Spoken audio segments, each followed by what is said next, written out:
To jest suszarka z roku 1972, typ SC. To nagle zorientowałem się, że ta suszarka zaczyna jakoś tak terkotać. O, już zdjąłem, to jest ta dolna pokrywa.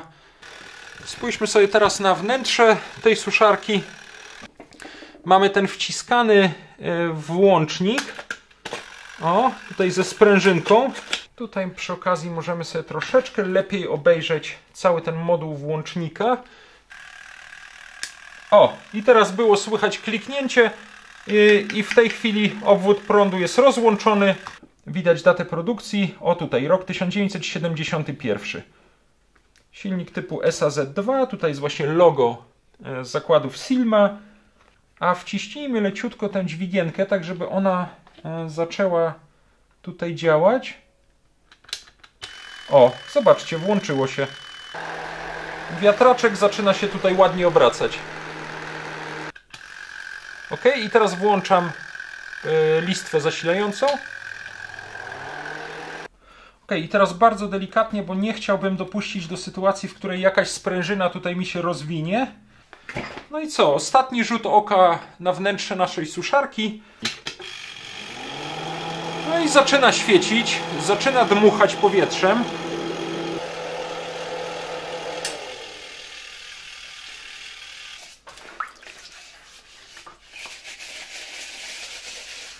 Cześć! Bardzo często zdarza się, kiedy robię przegląd jakiegoś starego, zabytkowego urządzenia, że niektóre jego części muszą zostać porządnie wyczyszczone z brudu, po prostu, bo są oklejone jakimś kurzem. Bardzo często czyszczę na przykład jakieś plastikowe czy bakelitowe pokrywy, tak jak w tym przypadku taka bakelitowa pokrywa wylotu powietrza ze starego polskiego odkurzacza Alfa 2, gdzieś myślę z początku lat 60. Ona w środku była kompletnie zabrudzona, leżała długo w ogrodzie i trzeba ją po prostu wyczyścić nie tylko z kurzu, ale też z ziemi. Mam do tego celu tutaj taką wanienkę, w którą sobie napełniam wodą. Jak jest ładna pogoda, to robię to na zewnątrz, jak jest trochę chłodniej albo na zewnątrz jest brzydka pogoda, pada deszcz, to robię sobie to tutaj w warsztacie. No i ciągle mam dokładnie ten sam problem, bo potem rozpaczliwie szukam ręcznika, żeby wytrzeć ręce, no bo nie mogę się na przykład dotknąć do kamery, żeby ją włączyć, wyłączyć czy zmienić jakieś ustawienia. Mam tutaj jakiś taki stary ręcznik, o no właśnie, w warsztacie, ale często okazuje się, że on jest potwornie brudny, oblepiony jakimś smarem, tłuszczem i tak naprawdę jeszcze bardziej sobie te ręce potem brudzę. I pomyślałem sobie, że przydałoby mi się tutaj urządzenie, które tak naprawdę mam już od dłuższego czasu w warsztacie. Ono nawet stoi za mną tutaj na regale. Zaraz Wam pokażę, co to jest i być może zobaczymy, czy uda się to urządzenie przywrócić do działania i czy faktycznie w takich sytuacjach przyda mi się tutaj w warsztacie. O, no oczywiście już się wymazałem tłuszczem.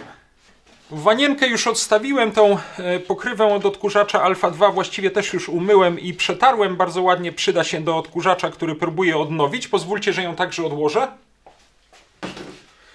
A ja zaraz pokażę Wam, co mam dzisiaj w programie, tylko jednak mimo tego brudnego ręcznika trochę sobie ręce wytrę. Ok, nie jest tak źle.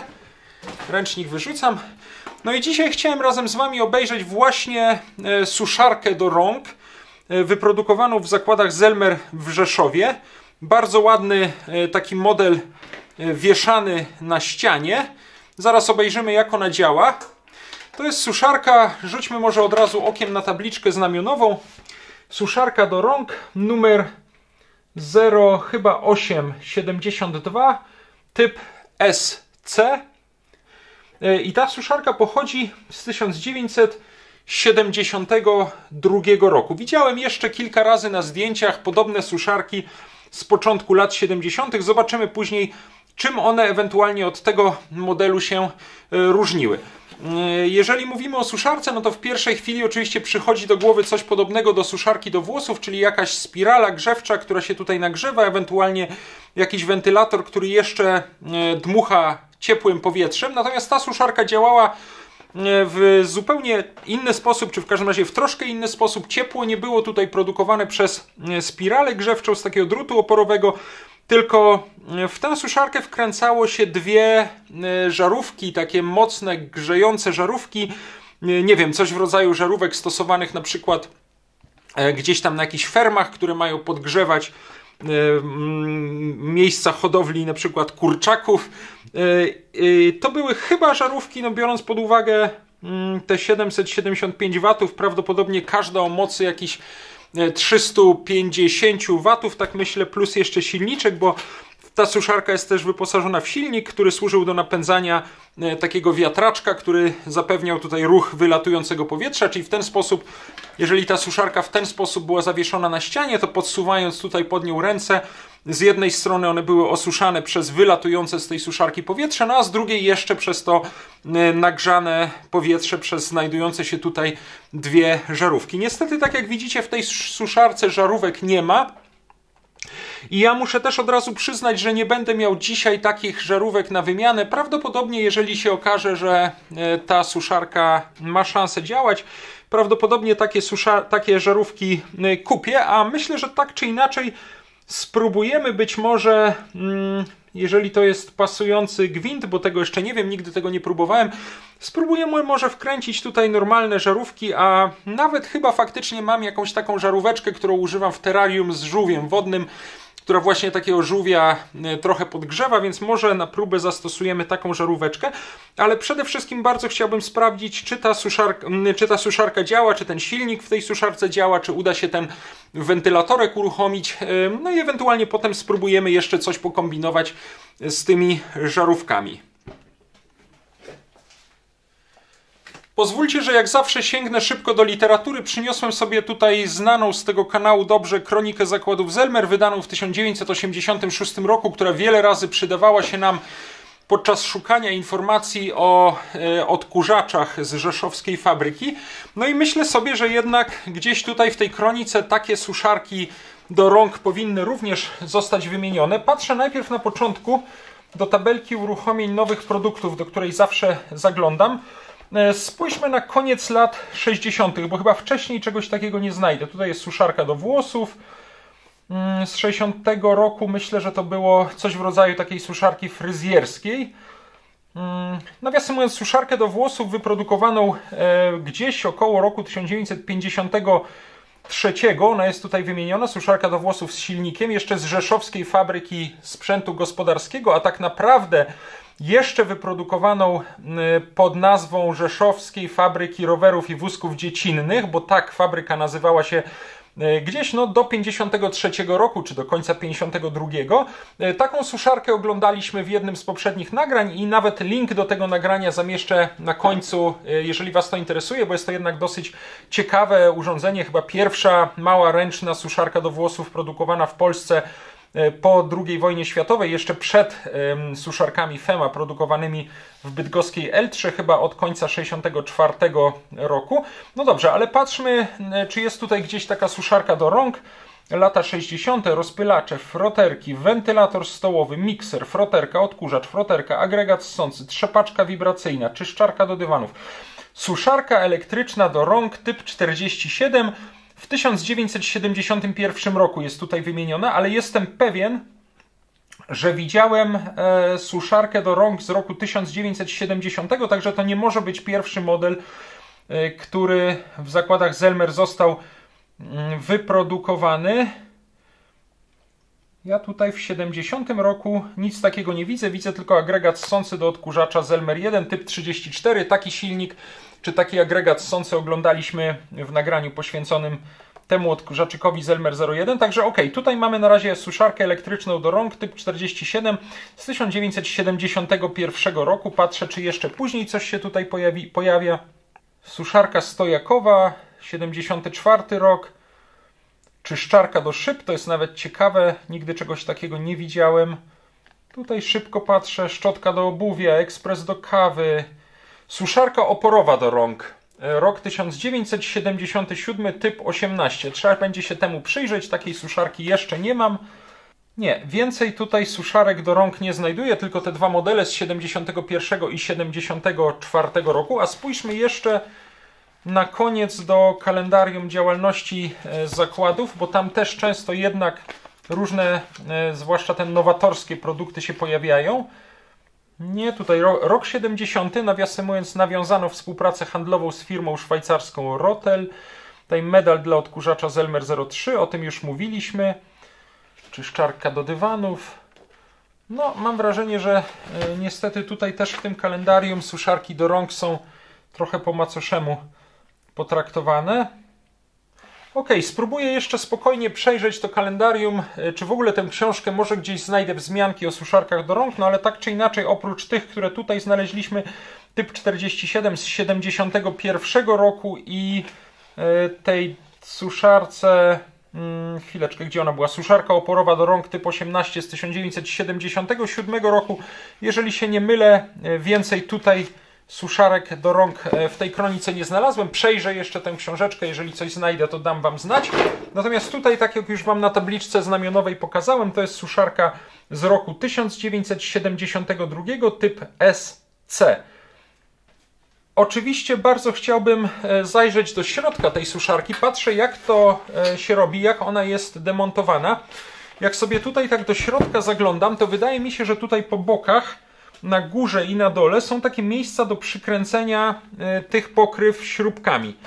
Tej dolnej pokrywy i tej górnej pokrywy. Natomiast to, co jest ciekawe, to widzę, że tutaj otwory, które są w obydwu tych pokrywach, w ogóle nie pokrywają się z tymi otworkami, z gwintem, które są przewidziane na śruby.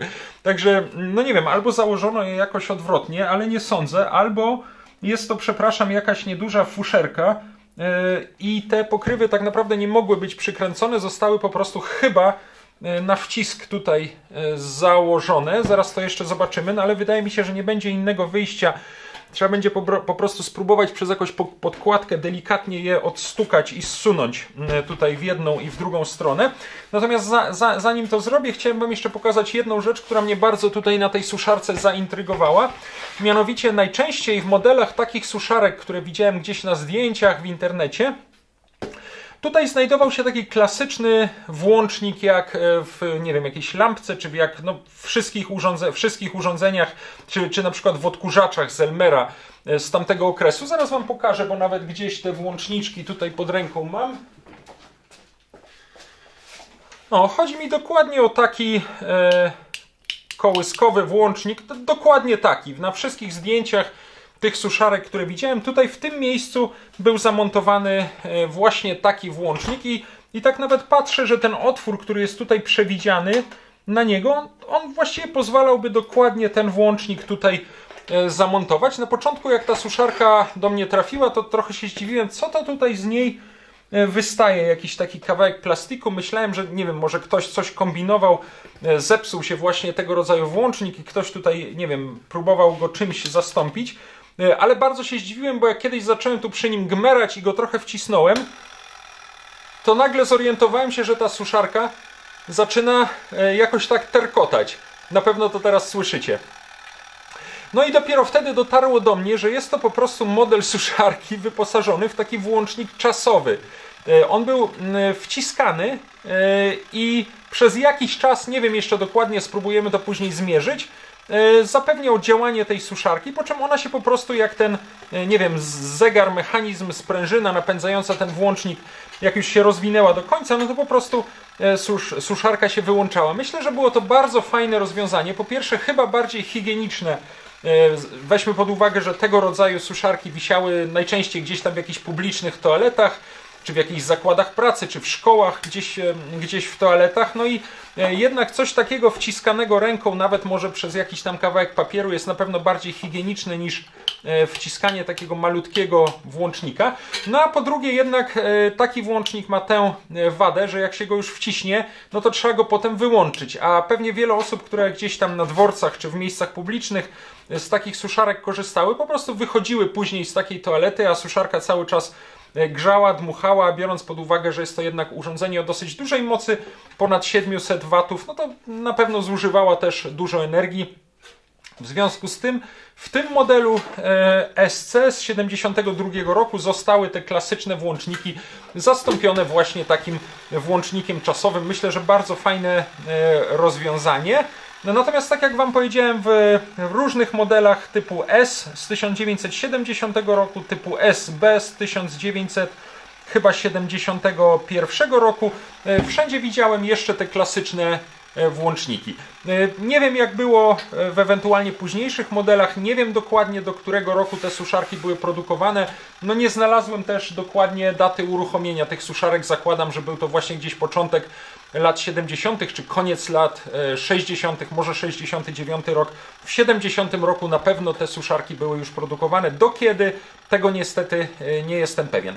Także to jest dosyć fajna rzecz, którą być może po zdjęciu tej górnej pokrywy uda się troszeczkę dokładniej obejrzeć. Zobaczymy sobie działanie tego włącznika, zobaczymy jak długo on właściwie działał, jak długo ta suszarka miała być włączona i suszyć ręce. Wszystko to sobie sprawdzimy, tylko zobaczmy najpierw jak te pokrywy stąd w ogóle zdjąć. Bardzo długo ta suszarka terkotała, no wreszcie przestała, także ona chyba nawet dosyć długo chodzi po wciśnięciu tego włącznika. Żeby odpukać, zsunąć jakoś te pokrywy, wziąłem sobie taki drewniany klin, wziąłem sobie jakiś mały młoteczek, nie chcę tutaj żadnego śrubokrętu podkładać, chociaż wydaje mi się, że kiedyś być może nawet ktoś coś takiego tutaj robił, żeby nie zniszczyć tej obudowy. Natomiast bardzo jestem ciekawy, czy uda mi się tę pokrywę odstukać.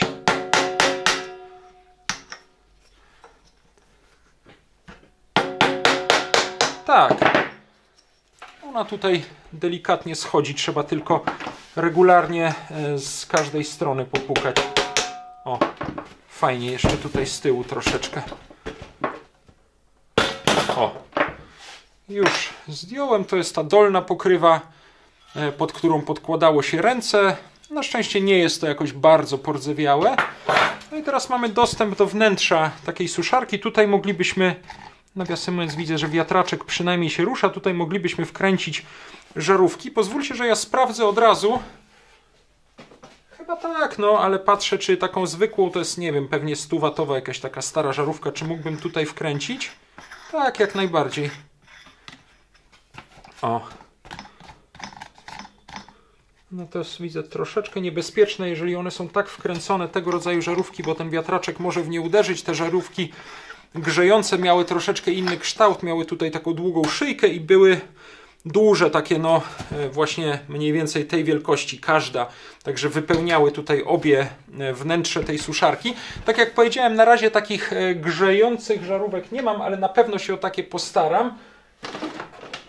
Później przyniosę tę wspomnianą już żarówkę z terrarium. Tak naprawdę tutaj od tej strony niewiele więcej mogę zrobić, bo tutaj niczego nie mogę odkręcić. Mógłbym ewentualnie zdjąć to, nie wiem, śmigiełko z tego wiatraczka. Natomiast śrub tutaj chyba żadnych nie ma, także muszę tak czy inaczej zdjąć także tę górną pokrywę suszarki. Zrobię to dokładnie tak samo przy pomocy tego drewnianego klinu i trochę w niego postukam. Może tu będzie wygodniej. O, fajnie też. Pokrywa schodzi. Nie, tutaj nic się nie uszkadza.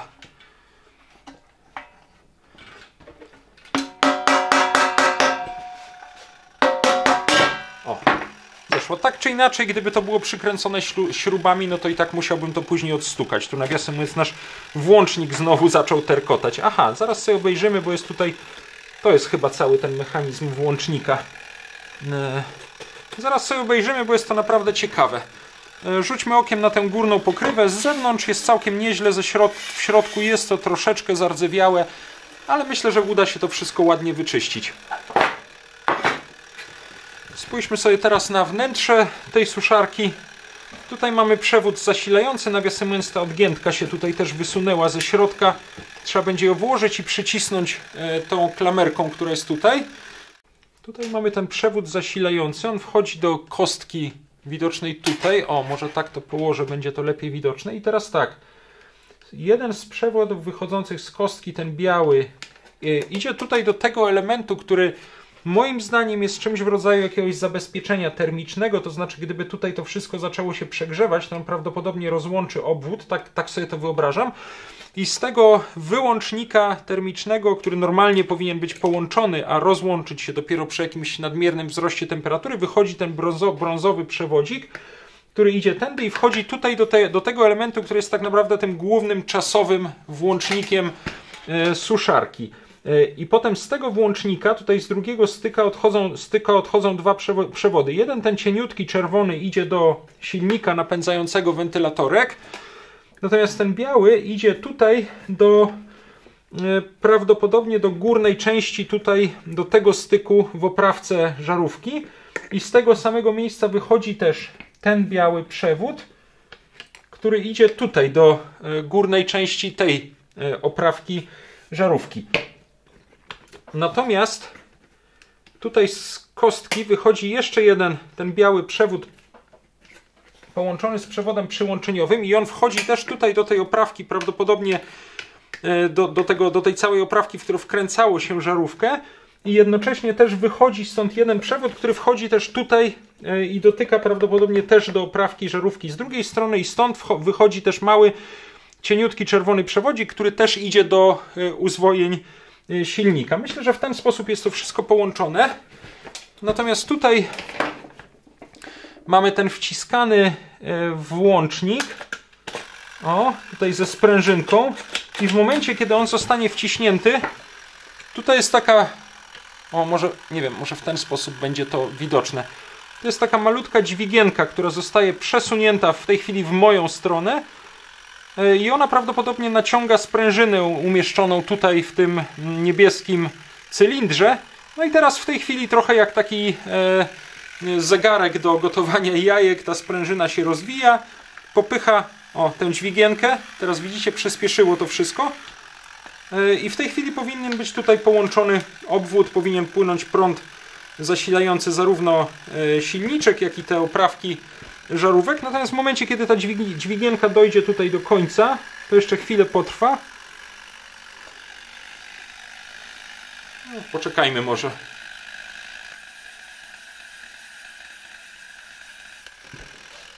No, długo to trwa. Ciekawe, czy będzie słychać jakieś pyknięcie tego włącznika.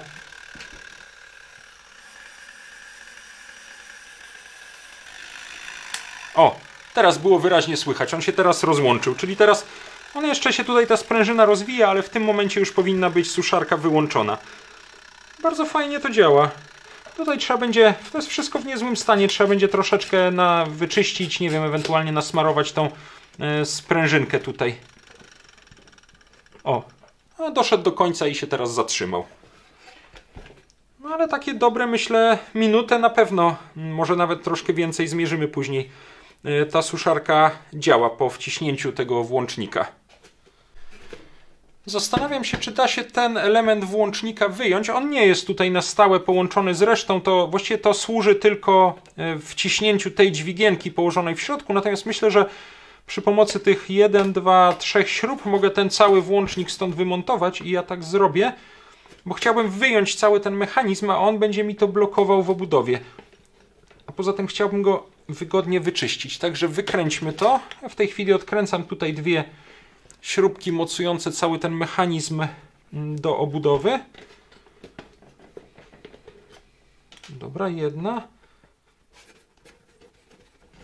Druga. I tu jeszcze chyba muszę wykręcić tę śrubkę.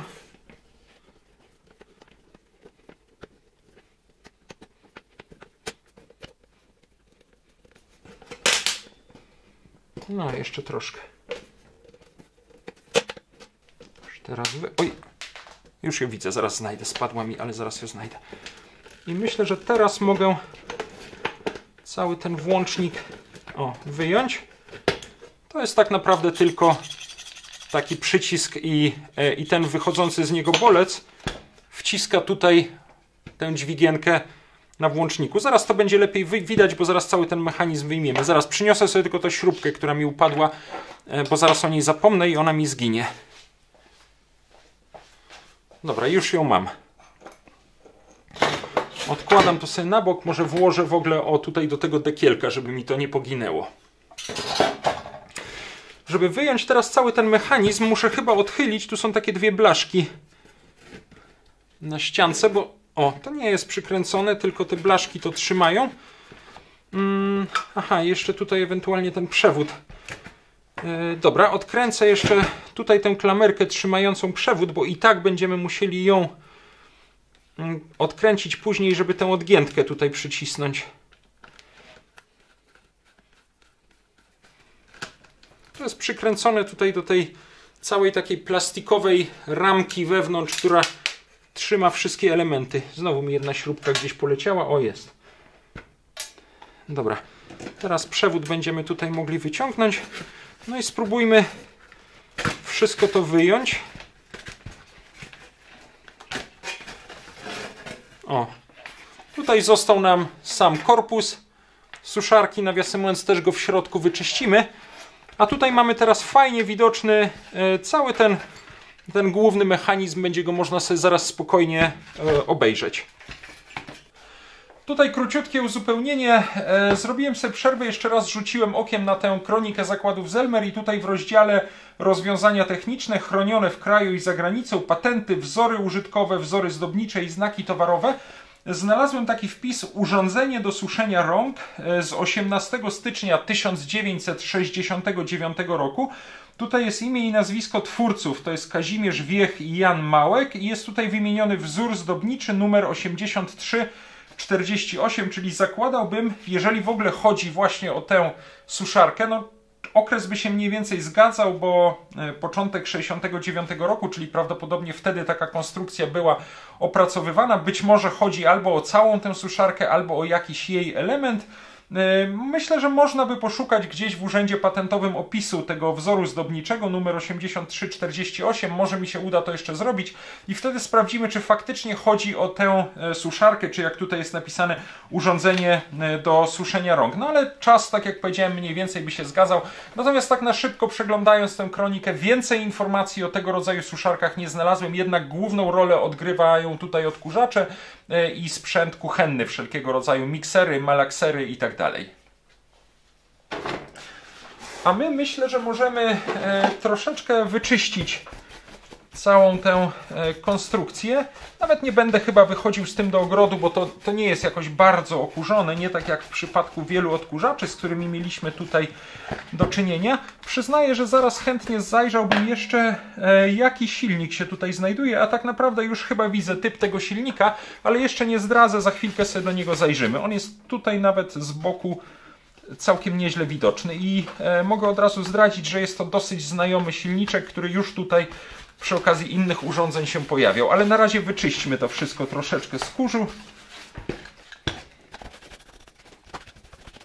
Dobra, korpusem suszarki zajmę się zaraz. Teraz chciałbym faktycznie zajrzeć do tego silnika i wydaje mi się, że cały ten włącznik, cały ten element włącznika trzyma się tutaj na dwóch śrubkach. Więc ja je odkręcę.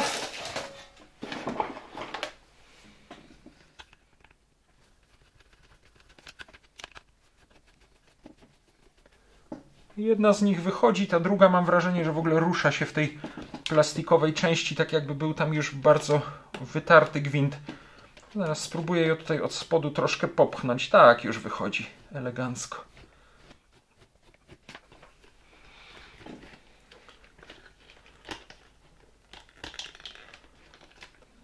Dobra, aha, tam są nakrętki z drugiej strony. Dobra, to trzeba trzymać po prostu za zakrętkę.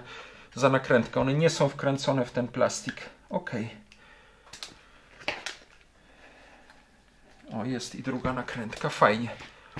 Tutaj przy okazji możemy sobie troszeczkę lepiej obejrzeć cały ten moduł włącznika. Miałem nadzieję, że będą tutaj jakieś napisy na nim, ale ja ich nie widzę. O, widać też fajnie, jak to działa.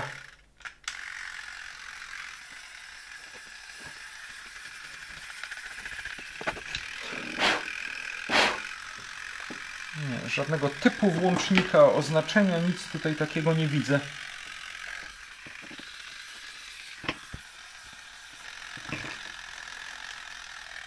Aha. Ok, zobaczcie. Tutaj dość fajnie to widać.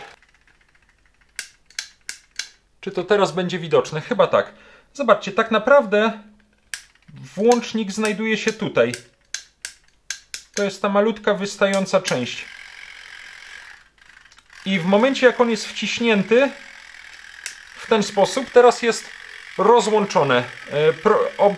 Przepływ prądu przez obieg, przez obwód jest wyłączony.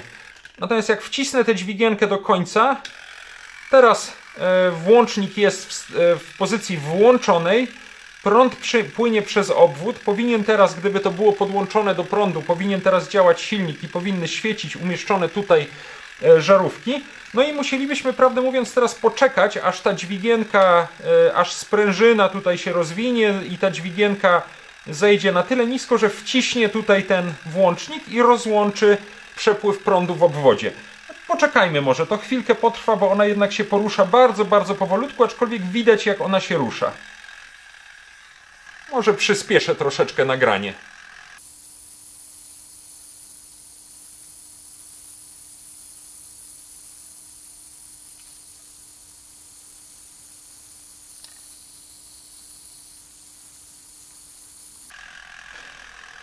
No, trwa to, muszę przyznać, naprawdę długo, natomiast już ta dźwigienka za chwilę zacznie wciskać ten bolec z włącznika. Ona już prawie go dotyka.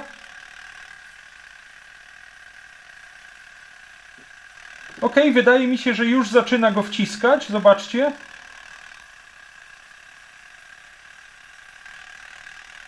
O, i teraz było słychać kliknięcie i w tej chwili obwód prądu jest rozłączony. Silniczek normalnie by się zatrzymał, żarówki przestałyby świecić. No i sprężyna już tutaj dochodzi do końca, już ta dźwigienka oparła się całkowicie o ten element, czyli jest tutaj ten bolec wciśnięty, włącznik jest w pozycji rozłączonej. Bardzo fajny mechanizm. Patrzę, jak ten silnik jest tutaj właściwie przyczepiony. Chyba jednak będę musiał, bo tutaj tak, tu z tej strony on nie jest, tutaj widać chyba tylko nakrętki, czyli tutaj do niego dostępu nie mam. W takim razie muszę zdjąć o tutaj tę blokadę i zsunąć cały ten wiatraczek. Momencik. Tutaj te blaszki muszę tak zgiąć, wysunąć. No, kurczę, to jest jednak już troszeczkę zardzewiałe. Jak pęknie, to powinienem mieć na wymianę. No. O, dziękuję. Teraz myślę, że będziemy w stanie zdjąć ten wiatraczek, chyba. O, schodzi. To jest wszystko jednak już... O, zeszedł, super. No i mamy tutaj pod spodem silnik. Przeczyściłem go trochę i tutaj z boku dosyć fajnie widać typ silnika SAZ2. To jest, nawiasem mówiąc, dokładnie taki sam silniczek, jaki oglądaliśmy w nagraniach poświęconych suszarkom do włosów z bydgoskiej Eltry, suszarce Fema RSW1 i chyba Fema RSW3. Femy RSW2 jeszcze nie oglądaliśmy, tylko jest taka różnica, że tamte silniczki były wykonane w zakładach Tonsil we Wrześni, a ten jest wykonany w zakładach Silma. Tutaj dosyć wyraźnie widać logo zakładów Silma w Sosnowcu. Widać datę produkcji. O, tutaj rok 1971. Silnik typu SAZ2. Tutaj jest właśnie logo zakładów Silma. No i tyle. Pamiętam, że przeglądając te suszarki do włosów szukaliśmy w katalogu silników małej mocy z 75 roku. Zaraz mogę po niego pójść, ale obawiam się, że tam tego typu silnika dokładnie nie będzie. Były już troszeczkę nowsze. Tutaj przyniosłem ten katalog silników z 75 roku i tutaj znajduje się m.in. właśnie silnik indukcyjny jednofazowy z pomocniczym uzwojeniem zwartym typy SAZ21 i jego różne podtypy typu tam SAZ21A, B, D i W. Bardzo podobny silniczek tutaj w tym naszym wentylatorze czy w naszej suszarce znajduje się po prostu jego wcześniejsza wersja SAZ2. Nawiasem jest tutaj jest napisane: zastosowanie silniki są przeznaczone do napędu suszarek do włosów i do rąk, termowentylatorów, wyciągów kominowych oraz innych przyrządów powszechnego użytku. A tutaj mamy na przykład taką suszarkę do włosów Fema. To jest chyba typ RSW3 z Kętrzyńskiej Fabryki Sprzętu Elektrotechnicznego, już niezbyt goskiej Eltry. z 1970 roku. Zobaczymy, jeszcze jej na kanale nie oglądaliśmy, ale przypuszczam, że będzie się w niej znajdował bardzo podobny, jeżeli nie identyczny silniczek. Ciekawi mnie, czy produkowany też jeszcze w Tonsilu, czy już w Silmie. Zobaczymy to sobie w innym nagraniu. Tak naprawdę tutaj poza przeczyszczeniem trochę tej suszarki wewnątrz z kurzu, jakieś dużo pracy przy niej chyba nie ma, jeżeli ten silniczek jest sprawny. Jeżeli nie, to trzeba by tutaj te śrubki odkręcić, wyjąć go, wymienić na inny sprawny i myślę, że wtedy by to wszystko dobrze działało. Zobaczymy później po zmontowaniu, czy to działa. Jeżeli nie, to będę się wtedy martwił o jakąś ponowną naprawę. Tutaj jeszcze może ten wiatraczek też przeczyszczę. Dobra, możemy go tutaj z powrotem założyć. Tutaj są te dziurki, one powinny się... Moment, tak być to powinno zrobione. Moment, żeby tu była też otworek na włożenie tej szpilki trzymającej go. Teraz chyba będę mógł ją włożyć. Troszkę ją też tylko wyprostuję. I może wyczyszczę.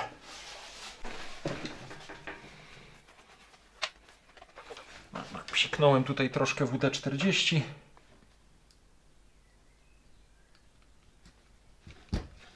Ładnie weszła, dobra. Tutaj muszę rozchylić te blaszki z drugiej strony, te końcówki.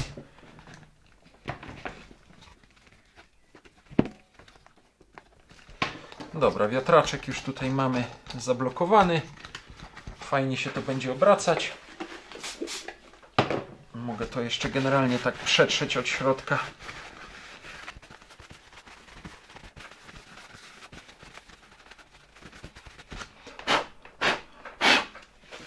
Fajnie. To jeszcze tutaj trochę wyczyśćmy to od góry. Miejsce mocowania silnika. Te przewodziki też możemy wytrzeć.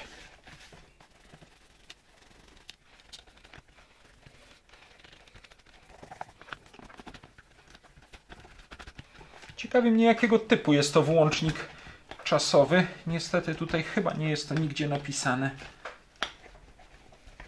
Ciekawe, czy było to też w jeszcze jakichś innych urządzeniach stosowane poza tymi suszarkami do rąk. Ok. Tutaj już to mogę ułożyć. Tutaj nic nie jest przycięte. Jeszcze te śrubki też i nakrętki może psiknę na nie WD-40.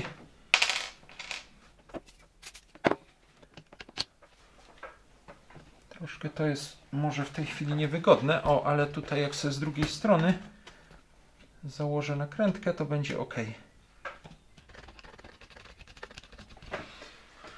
Zaraz dokręcę tylko od razu drugą. Tutaj wkładam śrubkę. Moment. Dobra, tutaj od drugiej strony nakrętkę.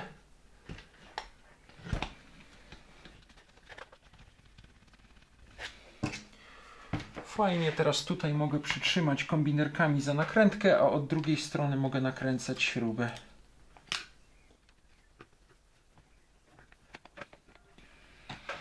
Jedna dokręcona, teraz druga. Ok. No i cały ten mechanizm suszarki mam już wyczyszczony. Nawiasem mówiąc, otworzyłem jeszcze raz, zdjąłem ten wiatraczek i zrobiłem zdjęcia silnika. Tym razem poszło mi to już dużo szybciej niż za pierwszym razem. Przyglądam się teraz temu. No moim zdaniem jest to termiczne zabezpieczenie tej całej suszarki przed przegrzaniem. Spróbuję pokazać Wam to też jeszcze w powiększeniu. Tutaj mamy dwa styki, którymi doprowadzany jest prąd. I tutaj widać takie cieniutkie blaszki w środku, które w tym momencie są połączone. Zaraz to sprawdzimy miernikiem, natomiast przypuszczam, że jeżeli za bardzo wzrośnie tutaj temperatura, no to jedna z tych blaszek się troszeczkę odgina, przerywa ten styk, rozłącza obwód i prąd przestaje płynąć przez ten wyłącznik, a prawdopodobnie potem po spadku temperatury to wszystko znowu wraca do normy. Bardzo ciekawe. Też warto byłoby zobaczyć jakiś opis patentowy takiego wyłącznika termicznego. Ja wezmę teraz może miernik i sprawdzimy, czy tutaj przez ten wyłącznik płynie prąd, czy w ogóle jest tutaj, czy są sprawne połączenia. Ustawię sobie miernik na sprawdzenie przejścia prądu. Może najpierw sprawdźmy właśnie, postaram się to, może tak odwrócić. Może sprawdźmy właśnie tutaj na tych stykach, no bo pomiędzy nimi powinno być przejście prądu. O, jest, dobrze. Miałem już powiedzieć, że nie widzę, ale jest. Tak. Tutaj mamy. Natomiast teraz tutaj na tym włączniku głównym, czasowym włączniku suszarki nie powinno być przejścia prądu, bo on teraz powinien być wyłączony. No i nie ma. A wciśnijmy leciutko tę dźwigienkę, tak żeby ona zaczęła tutaj działać. O, zobaczcie, włączyło się. No i teraz znowu, jak to terkotanie się skończy. O, wyłączyło. Słychać było kliknięcie i nie mamy tutaj już połączenia prądu, czyli to wszystko tutaj fajnie działa. Czyli to jest w sumie tylko taki popychacz, który tę dźwigienkę włącznika właśnie tam popycha i jednocześnie naciąga, napina tę sprężynę. Zamontujemy to później, jak będziemy to wkładać wszystko w obudowę. Czyli tak, sprawdziliśmy, że tak, tutaj mamy na tym wyłączniku awaryjnym mamy przejście prądu. Tutaj sprawdziliśmy, że ten główny włącznik czy wyłącznik czasowy też działa. Jak terkocze i ta dźwigienka jest tam wciśnięta, mamy tutaj przejście prądu. Jak rozłączy tutaj obwód, nie mamy tutaj przejścia prądu, czyli to wszystko jest ok. Ok, zróbmy teraz próbę tego silniczka. Na razie żadne żarówki nie są tutaj wkręcone, więc na pewno nic nie będzie świecić. Założę sobie tylko okulary ochronne. Normalnie przy takich testach używam mój regulator napięcia, no ale on jest dobry do regulacji obrotów silników komutatorowych, takich jak w odkurzaczach. Natomiast tu mamy do czynienia z silnikiem indukcyjnym. Tego rodzaju regulatory się do tych silników nie nadają, więc po prostu wpinam tę suszarkę bezpośrednio do sieci i włączę zasilanie. W tej chwili nie dzieje się nic, bo ten wyłącznik czasowy mamy odłączony. Wyłączyłem na razie zasilanie, wcisnę tę dźwigienkę i teraz włączę zasilanie. I zobaczcie, ostrożnie, wiatraczek zaczyna się tutaj ładnie obracać. I poczekajmy, niech on sobie pochodzi, aż ten włącznik go rozłączy. No, za chwilkę powinien rozłączyć.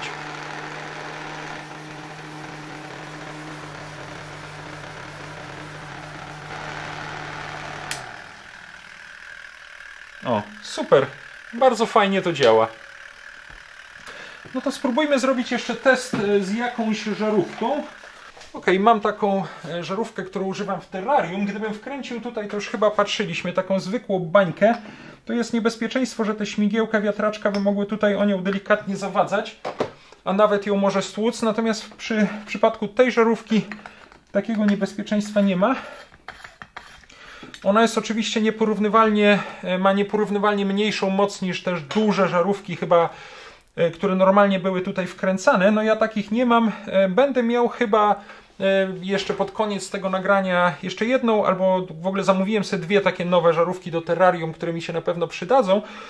Właśnie grzejące, ale dużo słabsze, więc ewentualnie zrobimy jeszcze próbę tej suszarki z dwiema żarówkami, ale zobaczmy najpierw, czy to działa. Żarówkę tutaj wkręciłem, przechylę troszeczkę, żeby ona, jeżeli w ogóle zadziała i się zapali, nie świeciła prosto w kamerę. I tak, wciskam sobie tutaj nasz włącznik czasowy, tak nie za bardzo, żeby on bardzo długo nie chodził, i zaraz włączę zasilanie tej suszarki. Ok, i teraz włączam listwę zasilającą. No i super, zobaczcie.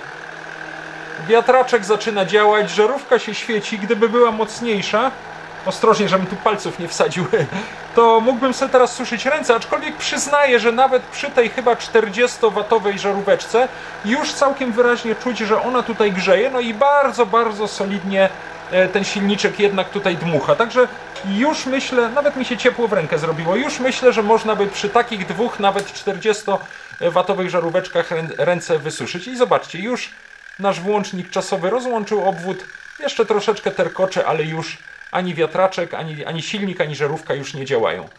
Bardzo fajnie działający mechanizm. Myślę, że to, co nam pozostało teraz do zrobienia, to po prostu wyczyścić tę obudowę w środku i na zewnątrz, wyczyścić te obydwie pokrywy, dolną i górną suszarki, no i potem będziemy mogli to wszystko zmontować z powrotem.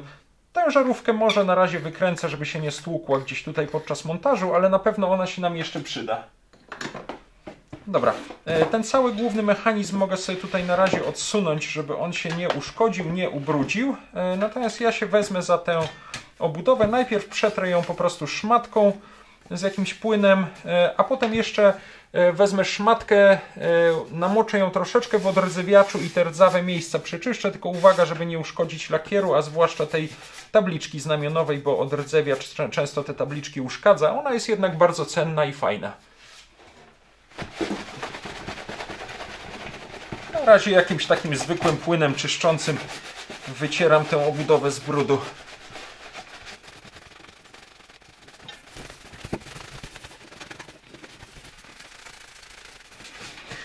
Dobra, ja sobie teraz trochę poczyszczę, a zaraz Wam pokażę efekty, jak to wygląda. Z zewnątrz wygląda to już całkiem nieźle. Przetarłem jeszcze całą tą obudowę taką szmatką. Tutaj nie udało mi się wszędzie usunąć tych takich rdzawych nalotów. Przepraszam, mimo że szorowałem je jakimś takim nawet dosyć ostrym zmywakiem. No ale ich i tak nie będzie widać. Ja je jeszcze troszeczkę tutaj zabezpieczę odrdzewiaczem, ale nie będzie ich i tak widać, bo na to i tak będą nasunięte te pokrywy. Natomiast reszta tej obudowy udała się z zewnątrz, myślę, całkiem fajnie to doczyścić. Muszę tu jeszcze troszkę poszorować w środku. Nie jest też źle. Tutaj są takie miejsca, do których chyba w ogóle nie dotarła farba podczas lakierowania tej obudowy i one troszkę zardzewiały, ale bardzo delikatnie zaraz je też odrdzewiaczem posmaruję. Tutaj mam odrdzewiacz, tylko tak jak powiedziałem, delikatnie, bo on uszkadza, jeżeli jest zastosowany w nadmiarze, uszkadza lakier. No ale są tutaj takie miejsca, na przykład i te na rogach, które warto przejechać odrdzewiaczem. On nawet jeżeli wszystkiego nie usunie idealnie, to jednak sprawia, że to nie rdzewieje dalej. O, tutaj te miejsca. Generalnie na rogach. Ok, ten cały korpus suszarki na razie odłożę, niech to sobie dosycha, a ja zajmę się teraz czyszczeniem pokryw. No i tutaj też, zwłaszcza od środka, trzeba będzie to odrdzewiaczem wyczyścić.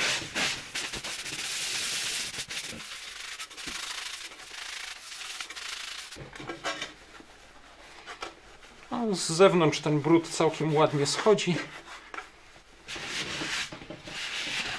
W środku musimy to odrdzewiaczem zrobić. Może nawet pędzelkiem.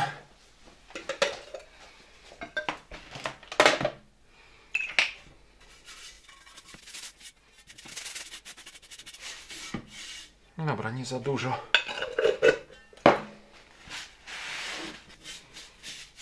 Niech ta pokrywa się z tym odrdzewiaczem też trochę postoi.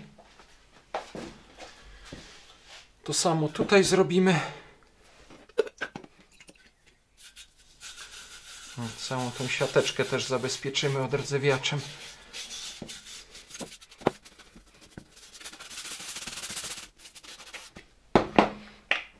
Od tej strony, tylko tutaj zaraz to zetrę, żeby nie uszkodzić lakieru. Jak on za długo na takim urządzeniu jest, to potrafi troszkę zniszczyć lakier.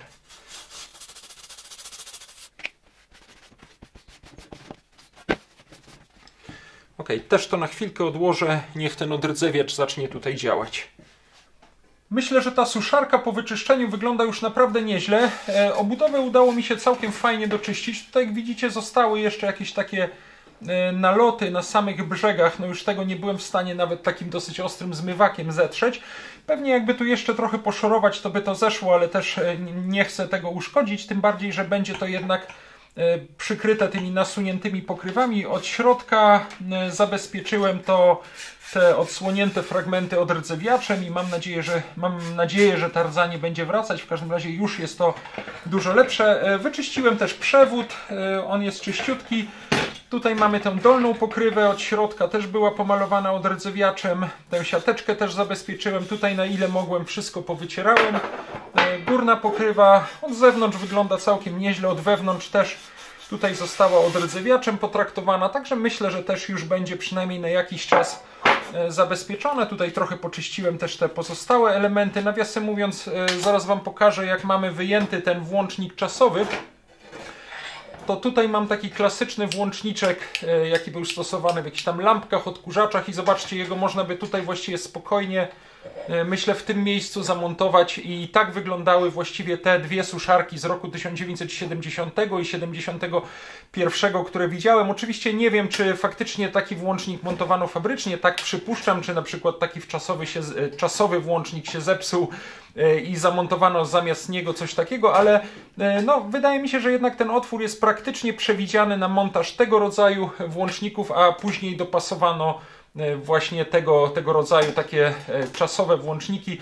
Także myślę, że w razie czego, gdyby ten się zepsuł, można by coś takiego zamontować. Po prostu wyglądałoby to jak jakaś starsza wersja tej suszarki, a mam nadzieję, że kiedyś będę mógł też obejrzeć suszarkę po prostu z takim klasycznym włącznikiem i zobaczymy wtedy ten cały mechanizm w środku. Myślę, że za chwilkę możemy to zmontować, ale przyznaję, że chciałbym jeszcze rzucić tutaj okiem do tego cylindra, w którym schowana jest cała ta sprężyna napędzająca włącznik czasowy. Zmieniłem sobie tutaj śrubokręt na troszeczkę mniejszy, bo tu są bardzo malutkie śrubki. One się bardzo łatwo wykręcają. Zobaczmy. Ok, i teraz bardzo delikatnie, bo nie chciałbym dopuścić do sytuacji, w której jakaś sprężyna tutaj mi się rozwinie. Ale nie. Zobaczcie. O, dosyć fajnie to wszystko można sobie w środku obejrzeć. Na samym dole jest umieszczona sprężyna, która jest napinana po wciśnięciu tej dźwigienki. A tutaj jest cały taki mechanizm kółek zębatych, troszkę jak w jakimś zegarku, który służy tutaj za przekładnię w tym włączniku. No a zakładam, że momencik, gdzie był ten sam włączniczek? Tak, on był tutaj schowany, czyli zakładam, że tutaj jest schowany cały ten mechanizm, który włącza i rozłącza obwód prądu. No a tutaj mamy część tego mechanizmu napędowego ze sprężyną, który napędza tę wciśniętą dźwigienkę i później powiedzmy tam przez minutę czy 2 minuty ją powolutku zwalnia. Jeszcze sobie zaraz sprawdzimy, jak dokładnie po zmontowaniu tej suszarki sprawdzimy, jak długo ona działa po wciśnięciu tego włącznika czasowego. Może skoro mamy już ten cały mechanizm na wierzchu, zobaczmy, jak on działa po wciśnięciu tej dźwigienki. Ja ją wcisnę tylko troszeczkę, żeby to później bardzo długo nie chodziło. Ja tutaj napiąłem troszkę sprężynę, ona się teraz rozwija i jednocześnie napędza cały ten mechanizm.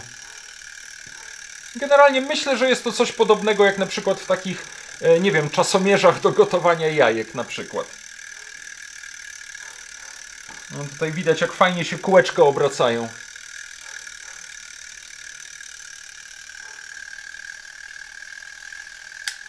O, i teraz się już wyłączony został obwód prądu.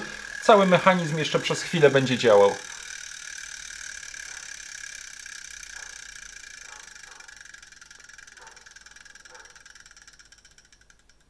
I zatrzymał się. Ok, fajnie. Możemy z powrotem założyć ten dekielek. Momencik, patrzę. Aha, tutaj są śrubki. Tutaj są te otworki na śruby. Dobra. O, nawet chyba trafiłem tutaj dobrze śrubą w te otworki. Ok.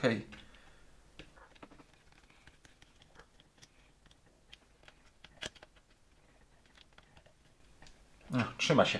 Myślę, że w czasach zimnej wojny, gdyby jacyś szpiecy chcieli kogoś, jakiegoś innego szpiega korzystającego z publicznej toalety zamordować, to mają tutaj praktycznie gotowy mechanizm zegarowy, do którego mogliby podłączyć jakąś bombę.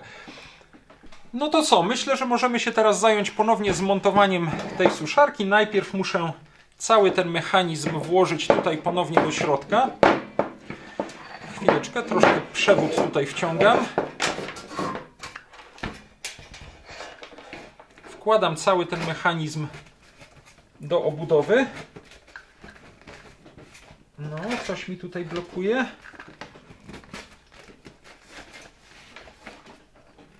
Aha, przewód. Dobra, wchodzi. I tam jeszcze troszeczkę głębiej. Wydaje mi się, że powinno to wejść. Tak. Tutaj aż oprze się o te takie stopki przewidziane na trzymanie tego całego mechanizmu.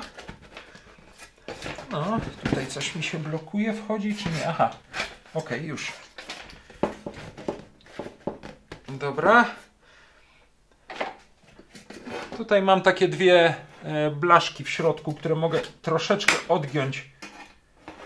No i będą to od góry trzymały ten mechanizm. Teraz muszę tutaj zamontować ten włącznik mechanizmu czasowego. O, dobrze. Zobaczcie, tutaj mam już to wpasowane i ta sztyca wychodząca z tego włącznika opiera się tutaj o tę dźwigienkę włącznika. No i teraz musimy ten włącznik po prostu przykręcić.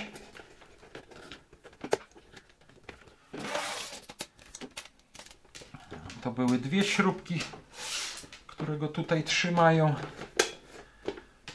Może najpierw przykręcę tutaj go do obudowy.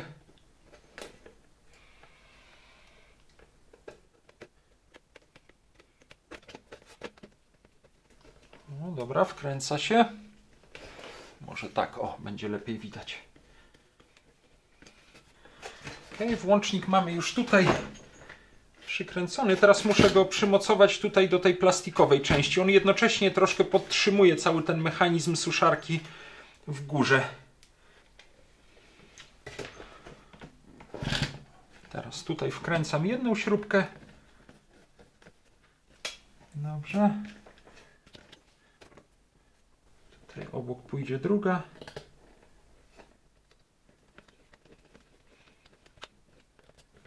Fajnie, jest to mocno skręcone. Cały czas tak mnie niepokoi, czy te przewody tutaj dobrze zamontowałem. Chyba tak.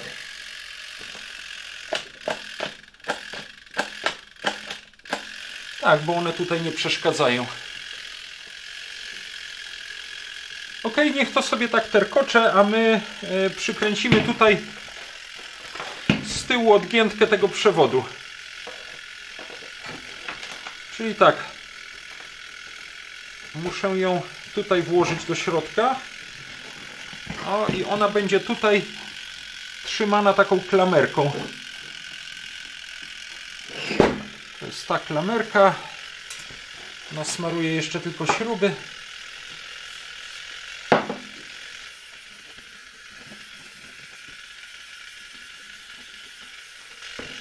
Potrzebuję drugą śrubę.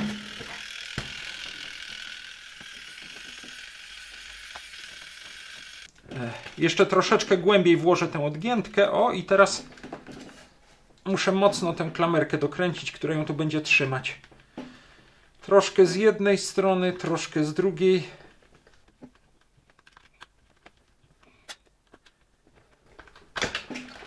Dobra, myślę, że to już się ładnie tutaj trzyma.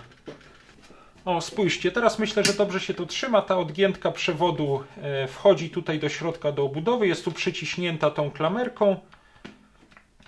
Mocno trzymana, tak żeby nic tutaj się nie wyrwało, żeby te przewody nie wyrwały się tutaj z kostki. Natomiast samą odgiętkę można tak lekko przygiąć, bo jak suszarka jest tutaj zamontowana na ścianie, no to przewód musi tędy wychodzić w kierunku gniazdka. Ok, wydaje mi się, że dobrze się to wszystko już tutaj trzyma. No i co? Ostatni rzut oka na wnętrze naszej suszarki. No i teraz możemy zamontować już tę górną pokrywę. Ja tu troszeczkę jeszcze popsikam na nią, żeby ona tutaj łatwiej wchodziła. No i teraz to, co wam mówiłem, tutaj są dwa otworki, tak nie na środku, troszeczkę z boku zrobione. Mam wrażenie, że one miały być przewidziane do tego, żeby przykręcić tę pokrywę do tego korpusu. No i tutaj faktycznie są takie dwa miejsca przewidziane na śruby, którymi te otworki, na śruby, które miały przechodzić przez te otworki i być tutaj wkręcone. No ale one, jakby nie patrzeć, jak to składam, tutaj mi nawet pasuje jeden z tych otworków i drugi chyba też. Słuchajcie, tylko ponieważ ten korpus dosyć łatwo się przechyla, to one nie były spasowane, ale spróbujmy je teraz spasować. Zaraz spróbuję tutaj znaleźć takie śrubki i być może nawet uda się przynajmniej z jednej strony to przykręcić.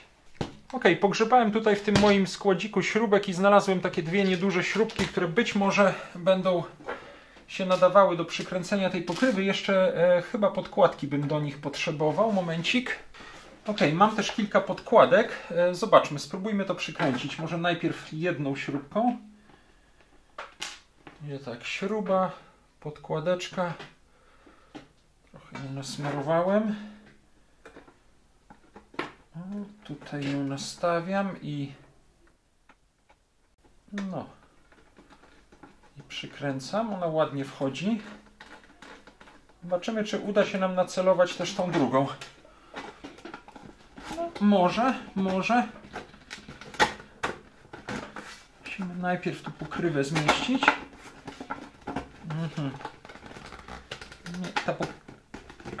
Jest. I mam. Chyba dobrze.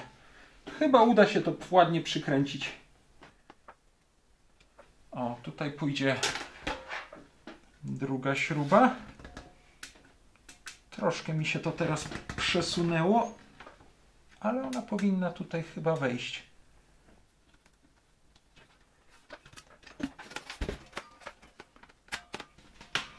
Wchodzi. To jest długa śruba, więc to troszkę trwa. Ale jest już przykręcona, fajnie. Dokręćmy też tą z drugiej strony. Super, czyli jednak to nie była fuszerka, tak jak powiedziałem na początku, bo jednak tutaj te otworki w pokrywie i w korpusie, czy w tej głównej części obudowy suszarki, one się tutaj ze sobą pokrywają. Po prostu ta obudowa suszarki jest bardzo miękka, ona się łatwo przekręca. Widocznie ktoś kiedyś nasadzał tutaj tę pokrywę i to mu się tutaj wszystko przekręciło, nie mógł później spasować tego z tymi otworkami i już ktoś to tak zostawił. Natomiast teraz jest to naprawdę fajnie, solidnie przykręcone i zaraz zobaczymy, czy uda nam się przykręcić też tę dolną część. Także cofam to, co powiedziałem na początku, że w fabryce, nie wiem, jakoś nie spasowano tych otworów na śruby. To jest wszystko spasowane, trzeba tylko bardzo starannie to ze sobą montować.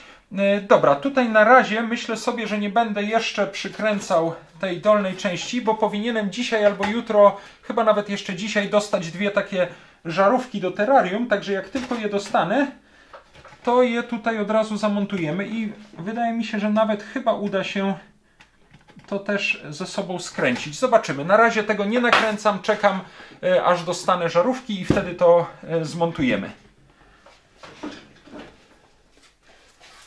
Fajnie się złożyło, bo dosłownie chwilę po tym, jak powiedziałem wam, że powinienem dostać paczkę z żarówkami do terrarium, akurat dostałem powiadomienie, że paczka na mnie już czeka, więc szybko wyskoczyłem, odebrałem. Zaraz zajrzymy, co jest w środku.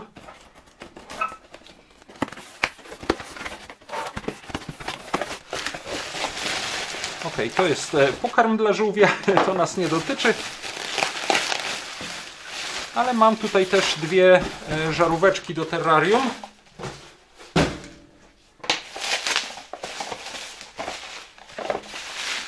Ok, to są takie żarówki, pod którymi zwierzęta mogą się wygrzewać, imitujące światło słoneczne. 25W, czyli w sumie każda jest bardzo słabiutka. U mnie w terrarium absolutnie to wystarcza i na razie chciałbym tutaj do tej lampki na próbę wkręcić właśnie takie żarówki. Zobaczcie, one powinny tutaj bardzo ładnie pasować. Są oczywiście dużo mniejsze i dużo słabsze od tych, które oryginalnie powinny znajdować się w takiej suszarce.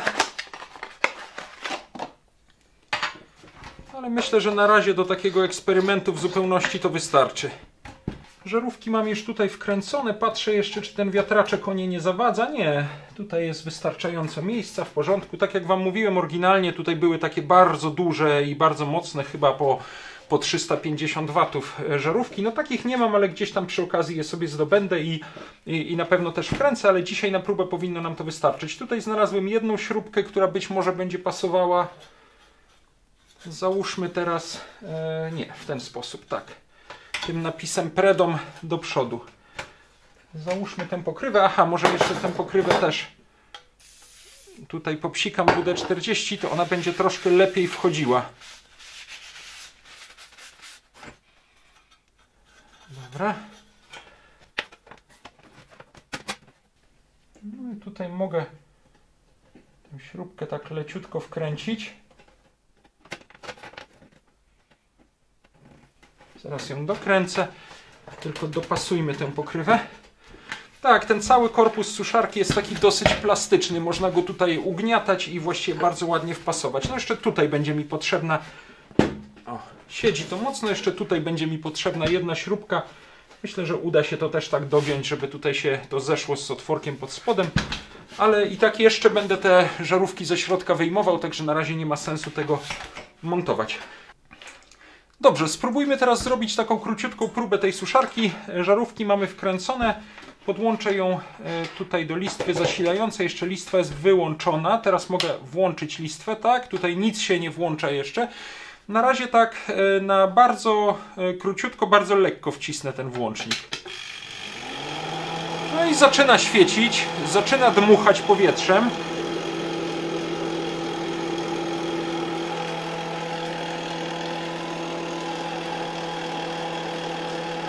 Tutaj faktycznie bardzo leciutko to ciepło czuć. Pamiętajmy, że są to bardzo słabiutkie dwie żarówki po 25 watów.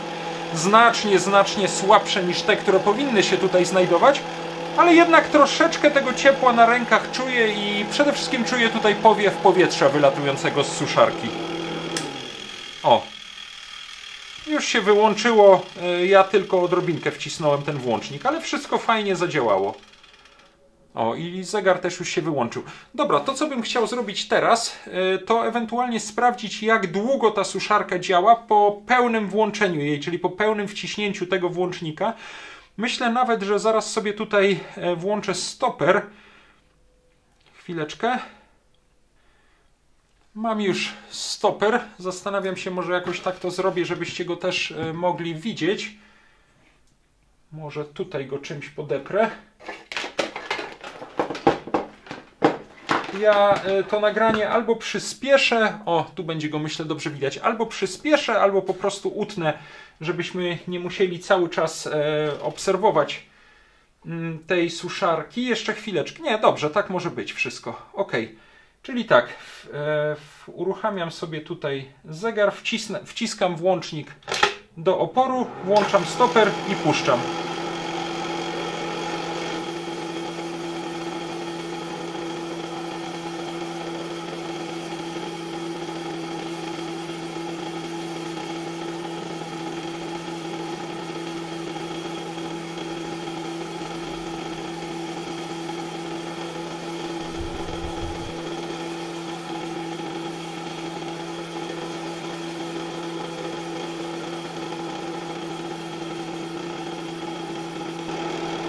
Już mamy 1,5 minuty w tej chwili.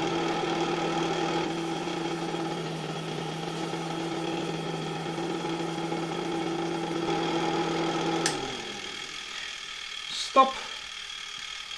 To była minuta i 50 sekund mniej więcej, czyli niecałe 2 minuty ta suszarka działa i powinno to teoretycznie, gdyby były tutaj zamontowane te mocne żarówki, powinno to właściwie wystarczyć do wysuszenia rąk. Bardzo Wam dziękuję oczywiście za wspólny przegląd tej w sumie bardzo ciekawej suszarki do rąk z 1972 roku. To jest model SC. wyprodukowany w zakładach Predom Zelmer w Rzeszowie. Obejrzeliśmy już budowę tej suszarki, zobaczyliśmy jak tutaj wszystko działa, ale oczywiście chciałbym na koniec zrobić jeszcze praktyczną próbę, czyli po prostu wysuszyć pod tą suszarką ręce, oczywiście z zastrzeżeniem, że ona nie działa z pełną mocą, taką na jaką jest przewidziana. Wezmę sobie tutaj śrubkę i powieszę sobie zaraz tę suszarkę tutaj na moim regale warsztatowym i wtedy wygodnie w ten sposób będzie można suszyć nią ręce. Ok, suszarka wisi. To nie jest co prawda sposób, w jaki ona powinna być zamontowana, ale myślę, że na próbę będzie to całkiem ok. Podłączę ją teraz do prądu. W porządku, moja suszarka powinna być teraz podłączona do prądu. Ja oczywiście zaraz przyniosę tutaj moją miskę z wodą, zmoczę sobie ręce i zobaczymy, czy wtedy uda się je rzeczywiście wysuszyć. Ok, najpierw sobie tutaj porządnie zmoczę ręce.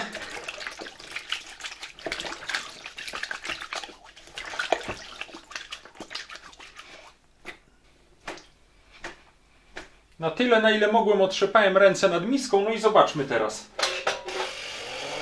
Włączyłem suszarkę do końca, czyli powinna teraz przez prawie 2 minuty suszyć ręce.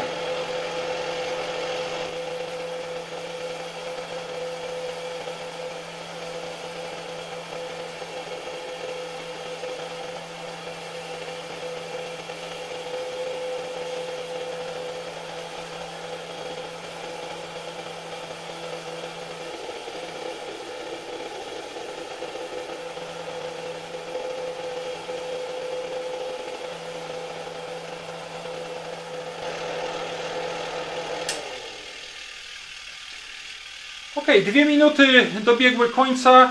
Powiem wam, że nie jest źle. Te ręce nie są całkowicie suche, aczkolwiek trzeba przyznać, że głównie suszył je ten strumień wylatującego chłodnego powietrza z suszarki, natomiast te dwie 25-watowe żaróweczki, one są zdecydowanie za słabe. Myślę, że gdybym wmontował tutaj dwie 40-watowe, tak jak próbowaliśmy to robić już z jedną 40-watową żarówką, to takie dwie 40-watowe, łącznie 80 watów, na pewno by lepiej suszyły, aczkolwiek przyznaję, że nie jest źle, już z tych rąk się naprawdę nie leje, one jeszcze może są troszeczkę wilgotne, ale za chwilę myślę, że będą prawie suche.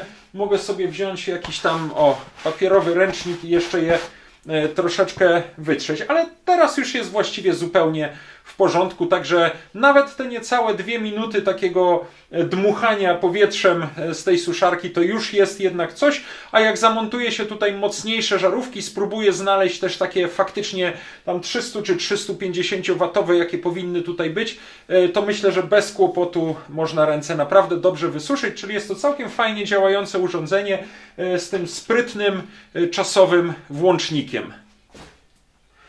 Jeszcze raz bardzo wam dziękuję, ja się jeszcze trochę tą moją suszarką pobawię, powłączam ją, porobię tutaj różne testy. Myślę, że to jest też taki bardzo fajny wstęp do kolejnych odcinków, które będę chciał robić w przyszłości z przeglądem różnych starych termowentylatorów, farelek z okresu PRL-u, z ostatnich dziesięcioleci, ale też urządzeń starszych. Mam nadzieję, że uda mi się też znaleźć kilka zabytkowych elektrycznych grzejników, które bardzo chętnie wam tutaj pokażę i myślę, że z nimi wiąże się też pewna niespodzianka, o której na razie jeszcze nie chcę mówić. Cześć, do zobaczenia następnym razem.